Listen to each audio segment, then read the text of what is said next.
I.A. Richards. It is not too much to say that Principles of Literary Criticism, which I.A. Richards published in 1924, contained a program of critical work for a generation. One is surprised, on rereading the book, to see how certain paragraphs in it have been expanded into whole volumes, usually by other writers. Richards himself has followed up only a part of what is there indicated. His later work is almost wholly a study of language and communication, in which, throughout, he has been a pioneer. But his Principles, and the shorter Science and Poetry, published in 1926, offer and depend upon a particular idea of culture which is essentially a renewed definition of the importance of art to civilization. The critical revolt of the 1920s has been described as a revolt against romantic theory, yet it is less this than a revolt against something nearer and more oppressive, not romantic theory itself, but one of its specialized consequences, aesthetic theory. The isolation of aesthetic experience, which had been evident in England between Pater and Clive Bell, and which by the 20s had become a kind of orthodoxy, was attacked along several different lines. From Eliot came the re-emphasis of tradition and faith. From Leavis, a rediscovery of the breadth of general emphasis which Arnold had given to culture. From the Marxists, the application of a new total interpretation of society. From Richards, if we view his work as a whole, the theoretical attack came through the social facts of language and communication. But the judgment on which this attack was founded is, as in Leavis, and with a similar dependence on Arnold, a matter of the whole culture. Quote, "Human conditions and possibilities have altered more in 100 years than they had in the previous 10,000, and the next 50 may overwhelm us, unless we can devise a more adaptable morality. We pass as a rule from a chaotic to a better organized state by ways which we know nothing about, typically through the influence of other minds. Literature and the arts are the chief means by which these influences are diffused. It should be unnecessary to insist upon the degree to which high civilization, in other words, free, varied, and unwasteful life, depends upon them in a numerous society." Richards, Principles. The word numerous indicates Richards' diagnosis of one of the major changes of condition. Quote, "With the increase of population, the problem presented by the gulf between what is preferred by the majority and what is accepted as excellent by the most qualified opinion has become infinitely more serious and appears likely to become threatening in the near future. For many reasons, standards are much more in need of defense than they used to be." End quote. The increase of population interacts with the other element of change which Richards identifies, what he calls the neutralization of nature. Quote, "The transference from the magical view of the world to the scientific. Science can tell us about man's place in the universe and his chances, but it cannot tell us what we are or what this world is, not because there are in any sense insoluble questions, but because they are not questions at all. And if science cannot answer these pseudo-questions, no more can philosophy or religion. So that all the varied answers which have for ages been regarded as the keys of wisdom are dissolving together. The result is a biological crisis which is not likely to be decided without trouble." End quote. At one level, the problem is the defense of standards, the finding of adequate reasons to support minority standards against the depredations of a commercialism that controls majority taste. At another level, the discovery of these reasons is the necessary advance in consciousness which man must make if he is to control his destiny, now that the old orientations have gone. No longer a rock to shelter under or to cling to, but an efficient aeroplane in which to ride, this tempestuous turmoil of change. Richard's sketch of a solution to these problems is his psychological theory of value. Like Arnold, he is offering culture as an alternative to anarchy, but culture as an idea has to be founded on a conception of value, dependent not on the old keys of wisdom, but on what can be discovered in the new consciousness. Richards is careful in his subsequent arguments to emphasize the tentative nature of any such discovery in our present state of knowledge, but he is prepared to offer an interpretation or formula on which most of his subsequent work will depend. The conduct of life, he argues, quote, is throughout an attempt to organize impulses so that success is obtained for the greater number or mass of them, for the most important and the weightiest set. End quote. Impulses can be divided into appendices, seekings after, and aversions, both of which may be unconscious.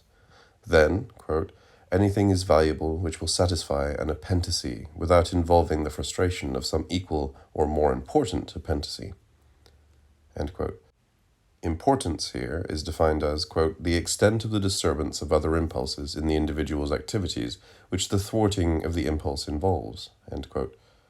Such disturbance is disorganization. The adjustment of impulses is the process of organization. Right conduct then becomes a matter of such adjustment and such organization. Value is a question of the growth of order. When the question is transferred from the individual to the community, it can be answered in similar terms. The greatest happiness of the majority, in Bentham's term, becomes the highest degree of organization of the satisfaction of impulses. A common standard will find some individuals above, some below it. The tensions thus set up should be resolved, not in terms of majorities, but, quote, of the actual range and degree of satisfaction which different possible systematizations of impulse yield, end quote. The danger of any public system is that it will waste and frustrate available energy. Social reform is a matter of liberation, through the kind of organization described, although the process will not be primarily conscious or planned. The importance of literature and the arts is that they offer supreme examples of such organization, and that in doing so they provide values, not prescriptions or messages, but examples of a necessary common process. It is through experience of and attention to such values that the wider common reorganization can be initiated and maintained. It is in this sense that poetry can save us. Quote, it is a perfectly possible means of overcoming chaos. End quote. Thus we return to Arnold's prescription of culture against anarchy, but both culture and the process of perfection have been newly defined. Richards goes on from this theory of value to describe the psychology of the artist. Basically, the importance of the artist is that a wider area of experience is available to him than to the normal person. Or, to put it another way, he is more capable of the kind of organization which has been described, and is therefore able to admit far more without confusion. Yet his usefulness in this will depend upon his relative normality. Quote, the ways in which the artist will differ from the average will, as a rule, presuppose an immense degree of similarity. They will be further developments of organizations already well advanced in the majority. His variations will be confined to the newest, the most plastic, the least fixed part of the mind, the parts for which reorganization is most easy. End quote. Not all such variations can or ought to be generally followed, but often they will be significant advances which can serve as models for a general advance. Further, the existence of finely organized responses in the arts offers a continual standard by which what Richards calls the stock responses can be seen and judged. At any time, certain incomplete adjustments, certain immature and inapplicable attitudes can be fixed into formulas and widely suggested and diffused. Quote, the losses incurred by these artificial fixations of attitudes are evident. Through them, the average adult is worse, not better adjusted to the possibilities of his existence than the child. He is, even in the most important things, functionally unable to face facts. Do what he will, he is only able to face fictions projected by his own stock responses. Against these stock responses, the artist's internal and external conflicts are fought, and with them the popular writer's triumphs are made. End quote. The exploitation of these stock responses by commercialized art and literature, and by the cinema, is a notable fact of our own culture. While good art may serve the common process of finer organization, bad art will not only not serve it, but actively hinder it. Quote, the effects we are considering depend only upon the kind and degree of organization which is given to the experiences. If it is at the level of our own best attempts, or above it, but not so far above as to be out of reach, we are refreshed. But if our own organization is broken down, forced to a cruder, a more wasteful level, we are depressed and temporarily incapacitated, not only locally, but generally, unless the critical task of diagnosis is able to restore equanimity and composure. End quote. On this attitude to good and bad literature, a whole subsequent critical and educational program has been based. It remains to consider a final point made by Richards about the social function of art. He takes the familiar theory of art as play, and by redefining play, returns art to a central position, instead of the marginal leisure time position which the description as play was meant to suggest.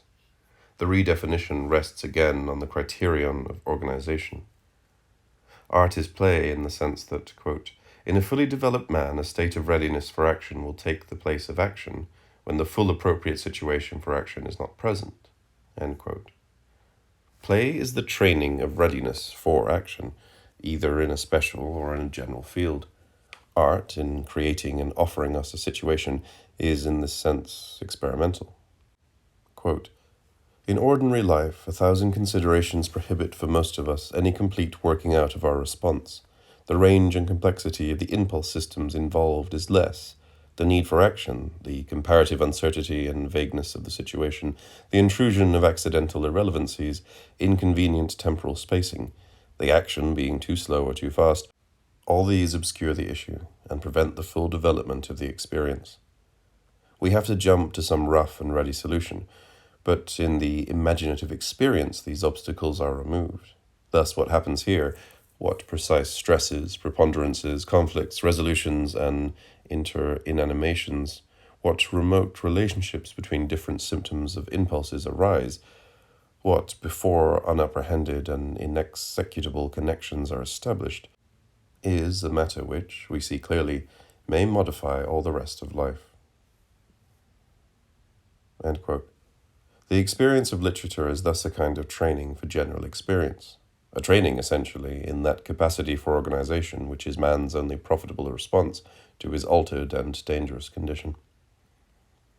This summary of Richard's basic position serves to show, first, the degree to which he is an inheritor of the general tradition, and second, the extent to which, by offering a positive account, he has clarified certain of its contemporary issues.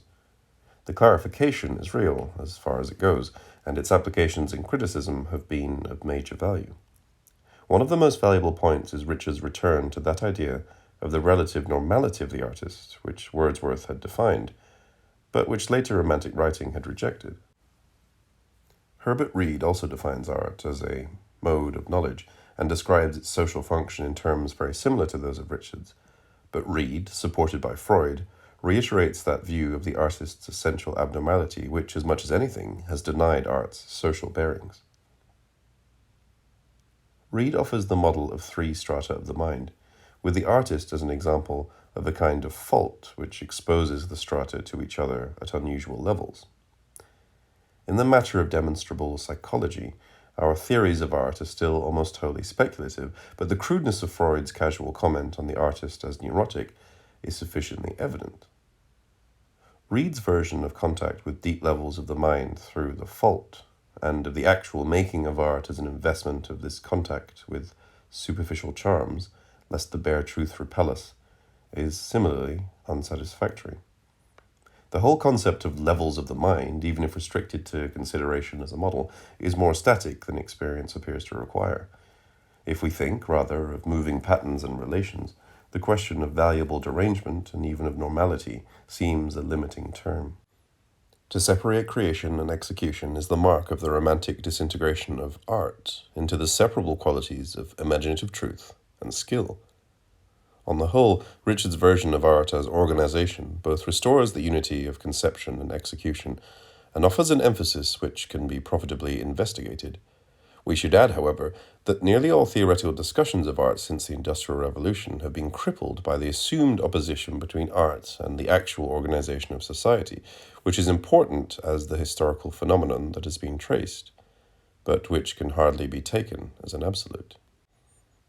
Individual psychology has been similarly limited by an assumption of opposition between individual and society, which is in fact only a symptom of society's transitional disorganization. Until we have lived through this, we are not likely to achieve more than a limited theory of art, But we can be glad, meanwhile, that the starting point, which has for so long misled us, the artist's necessary abnormality, is being gradually rejected in theory, and almost wholly rejected in terms of practical feeling among a majority of actual artists. The renewed emphasis on communication is a valuable sign of our gradual recovery of community. Richards has had much that is useful to say about communication, but in the general position within which this has been offered, there are, I think, 2 points of question. First, while what Richard says about the extension and refinement of organization is obviously useful and corresponds in a general way to one's actual experience of literature, there is an element of passivity in this idea of the relationship between reader and work which might, in the end, be disabling. What one most wants to know about this process is the detail of its practical operation, at the highest and most difficult levels.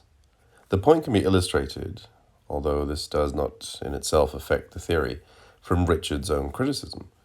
He is always very good at the demonstration of a really crude organization, as in the Wilcox sonnet discussed in Principles, but he has not offered enough really convincing examples of the intense realization of a rich or complex organization, which in general terms he has often described. He often notes the complexity, but the discussion that follows is usually a kind of return on itself, a return to the category complexity, rather than an indication of that ultimate refinement and adjustment which is his most positive general value. One has the sense of a manipulation of objects which are separate from the reader, which are out there in the environment. Further, and perhaps as a consequence of this, there is at times a kind of civility towards the literary establishment. This seems an astonishing thing to say about the writer who, in practical criticism, did more than anything else to penetrate the complacency of literary academicism. So much indeed is willingly and gratefully granted, but the idea of literature as a training ground for life is servile. Richard's account of the inadequacy of ordinary response when compared with the adequacy of literary response is a cultural symptom rather than a diagnosis. Great literature is indeed enriching, liberating, and refining. But man is always and everywhere more than a reader, has indeed to be a great deal else before he can even become an adequate reader, unless indeed he can persuade himself that literature, as an ideal sphere of heightened living, will under certain cultural circumstances operate as a substitute. We shall then be thrown back upon poetry. It is capable of saving us. The very form of these sentences indicates the essential passivity which I find disquieting. Poetry, in this construction, is the new anthropomorph. Richard's general account may indeed be an adequate description of man's best use of literature, and such a use, if it comes to be articulated, will show itself in major criticism. But one has the feeling that Richards, overwhelmed, has picked out from a generally hostile environment certain redeeming features, and is concerned thereafter with finding a technique by means of which these features may be not so much used as enabled to operate on him and others. This point is related to my second question, which formed itself, while I was reading, as the observation that Richards is remarkably innocent of company. By this I sought to mean, first, that his characteristic relationship is that of a sole man to a total environment, which is seen, again out there, as an object. His discussion, in the account of the theory of value, of the extension to communal affairs is characteristically, as in Bentham, based on a minimal self-protective abstraction. His rational critique of custom is, as with the utilitarians, often useful, but the basic attitude to custom is negative. The critic does not feel himself essentially involved. Few writers have referred more often than Richards to what may now be called global problems, and his own work towards the possibilities of world communication, which basic English holds out, may be seen as a contribution to their solution. Yet this kind of concern is hardly social in the full sense. His advocacy of the rule of reason, in the conclusion of How to Read a Page, is of course positive, as against the confusion which he and others have analyzed. But where, in what bodies, do reason and confusion operate? Where, in what relationships, are they denied or confirmed? These questions, and surely both must be answered, are bound to lead into the whole complex of action and interaction which is the practice of living, and which we cannot reduce to such an abstraction as the contemporary situation. Richard's account of the genesis of our problems is a selection of certain products, not only science as a product, but even, in the terms of the discussion, increased population as a product. His business, then, is to find another product that is redeeming. Yet this innocence of process, which follows naturally enough from an innocence of company, is disabling. We are faced not only with products, but with the breath, the hand, that makes, maintains, changes, or destroys. All that Richards has taught us about language and communication, and for which we acknowledge our debt, has to be reviewed, finally, when we rid ourselves of those vestiges of aesthetic man, alone in a hostile environment, receiving and organizing his experience, which Richards, even as brilliant opponent, in fact inherited.